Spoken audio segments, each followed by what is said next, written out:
खिलाफ लड़ाई का दावा करने वाली पार्टी, लोकपाल बिल को लेकर हो हल्ला करने वाली पार्टी खुद भ्रष्टाचार के दलदल में फंस गई है।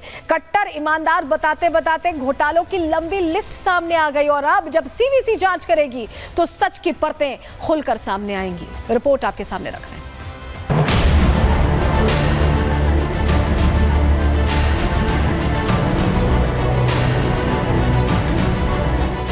बीजेपी ने भ्रष्टाचार के मुद्दे पर दिल्ली विधानसभा चुनाव लड़ा।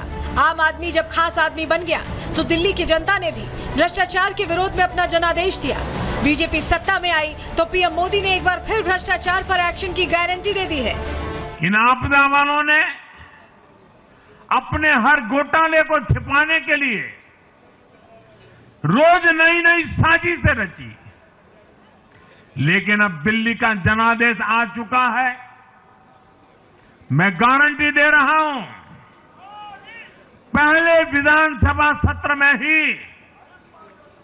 सीएजी की रिपोर्ट सदन में रखी जाएगी।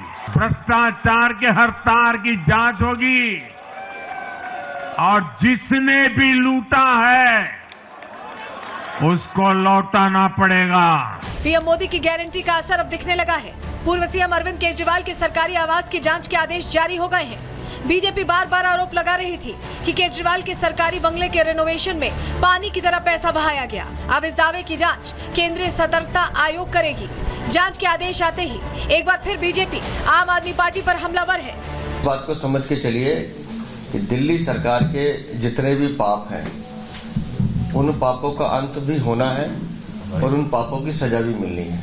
वो चाहे शीश महल हो, चाहे शराब का घोटाला हो, चाहे जल बोर्ड हो, या पैनिक बटन घोटाला हो, या राशन कार्ड का हो, या स्कूल का हो, या मोहल्ला क्लिनिक का हो। हर वो व्यक्ति जिसने दिल्ली को लूटने का काम किया है, एक एक पाई को वसूला जाएगा और दोषियों को बख्शा नहीं जाएगा। ये सीधा सीधा संदेश है उन अपराधियों के लिए। मई 2023 में पहली बार केजरीवाल के बंगले का मामला सामने आया था। दिल्ली के उपराज्यपाल वीके सक्सेना ने सीबीआई डायरेक्टर प्रवीण सूद को चिट्ठी लिखकर सीएम हाउस रेनोवेशन मामले की जांच का काम सौंपा था। सितंबर 2023 में सीबीआई ने इस मामले में रिपोर्ट दर्ज की। इसमें आरोप लगाया गया था कि दिल्ली के पूर्व सीएम केजरीवाल ने कोविड काल के दौरान सीएम आवास पर लगभग 45 करोड़ रुपए खर्च किए और ये पैसा सरकारी खजाने से लिया गया। एलजी और बीजेपी के दावों को सीएजी रिपोर्ट मजबूती दे रही है। आम आदमी पार्टी की सरकार ने सीएजी रिपोर्ट को दबाए रखा। जो सच्चाई सदन में और जनता के सामने आनी चाहिए थी, उसे कट्टर ईमानदारी का चोला ओढ़े नेताओं ने दबाए रखा। सीएजी रिपोर्ट की माने तो सीएम के बंगले में 96 लाख रुपए के पर्दे और 39 लाख का किचन का सामान और करोड़ों के टाइल्स और कारपेट बिछाए गए हैं। आखिर रेनोवेशन पर इतना खर्च क्यों किया गया और तय कीमत के बाद बार बार वर्क ऑर्डर को किसके आदेश पर बढ़ाया गया? इन सभी सवालों का जवाब सीवीसी की जांच के बाद ही सामने आएगा। ये विजिलेंस कमीशन ने जो जांच शुरू की है, मेरे तो अभी भी शॉकिंग हो। मुझे तो आज पता लगा कि 8 एकड़ का बंगला ये अरविंद केजरीवाल जी को घर रहने के लिए 8 एकड़ का चाहिए था। कमाल होगी है, 800 गज का भी नहीं है, 8 एकड़ का। और विजिलेंस कमीशन बिल्कुल सही जांच कर रहा है। 40,000 फुट एरिया बना हुआ हो, उसके अंदर कमोड भी 10-10 लाख की लगी हो, 25-25 लाख का कलीन लगा हो, 8-8 लाख का पर्दा हो, 80 लाख की जकूजी हो, 50 लाख की किचन हो, तो उसकी विजिलेंस इंक्वायरी होनी तो बहुत जरूरी है और मैं इसको वेलकम करता हूँ।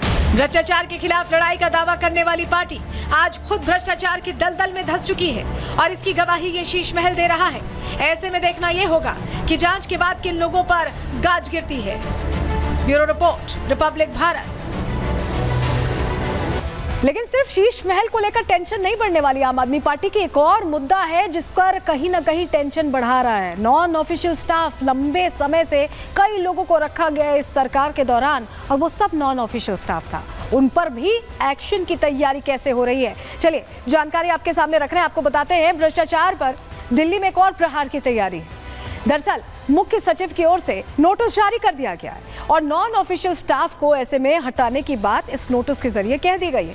आम आदमी पार्टी सरकारों ने कई विभागों में नियुक्तियां की थी और ये सारी नॉन ऑफिशियल थी। कई समितियों और बोर्ड में गैर सरकारी कर्मचारी काम कर रहे थे और उन्हें पेमेंट मिल रही थी। अहम विभागों में माना जाता है कि इनका दखल था। ऐसे सभी कर्मचारियों पर अब गाज गिर सकती है। उन्हें हटाए जाने के संकेत दे दिए गए हैं क्योंकि जांच अब हो रही है। पता लगाया जा रहा है कि कितने ऐसे नॉन ऑफिशियल स्टाफ किन किन डिपार्टमेंट्स में यहाँ पर रखे गए। तो अब आम आदमी पार्टी सत्ता से भी गई और अब शीश महल और नॉन ऑफिशियल स्टाफ की हायरिंग को लेकर टेंशन भी बढ़ रही है, समस्या भी बढ़ सकती है और मुसीबत आने वाली है, मुसीबत दस्तक देने वाली है। आगे बढ़ते हैं, अगली खबर का रुख करेंगे और अब बात करेंगे उस खबर की जिसको लेकर शायद आपके मन में भी कहीं ना कहीं चल रहा होगा कि आखिर इस कुर्सी पर, दिल्ली के मुख्यमंत्री की कुर्सी पर कौन बैठने वाला है, कौन रेस में आगे कौन पीछे, सब बताने जा रहे हैं आपको।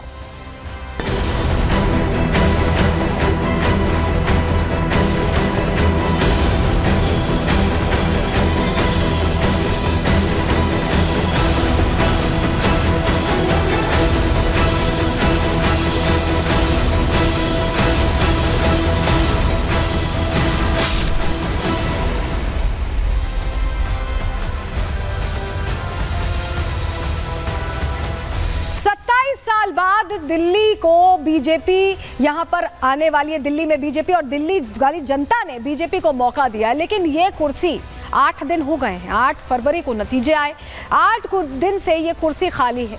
चर्चाएं चल रही कि आखिर उस कुर्सी पर कौन बैठेगा, क्या जाट चेहरा बैठेगा या इस बार बीजेपी महिला उम्मीदवार को सत्ता पर बैठाने वाली है। इसके अलावा पंजाब को देखते हुए क्या किसी सिख को मौका दिया जाएगा या संगठन कोई सरप्राइज देने वाला है, कोई कार्यकर्ता मुख्यमंत्री की कुर्सी पर काबिज दिखेगा। चलिए सस्पेंस को डिकोड करने की कोशिश करते हैं। सबसे पहले आपको ये बताते हैं कि अभी क्या हालात है, कैसे सत्ता में आई है भारतीय जनता पार्टी और क्या कुछ होने वाला है, क्या दिल्ली की हवाओं में चर्चा चल रही है, आप तक पहुंचाने जा रहे हैं, आपको बताने जा रहे हैं। सबसे पहले ये समझिए, दिल्ली ने बीजेपी यहां पर बम्पर जीत करती हुई दिखाई दी दिल्ली में और बीजेपी के 48 प्रत्याशी जीत हासिल कर चुके हैं मुख्यमंत्री के चेहरे पर, लेकिन अभी भी फैसला बाकी है। 19 या 20 फरवरी की वो तारीख बताई जा रही है जब शपथ ग्रहण हो सकता है। सूत्रों के हवाले से बड़ी जानकारी आपको दे रहे हैं और 17 या 18 फरवरी को बताया जा रहा है कि विधायक दल की बैठक हो सकती है और इसी बैठक में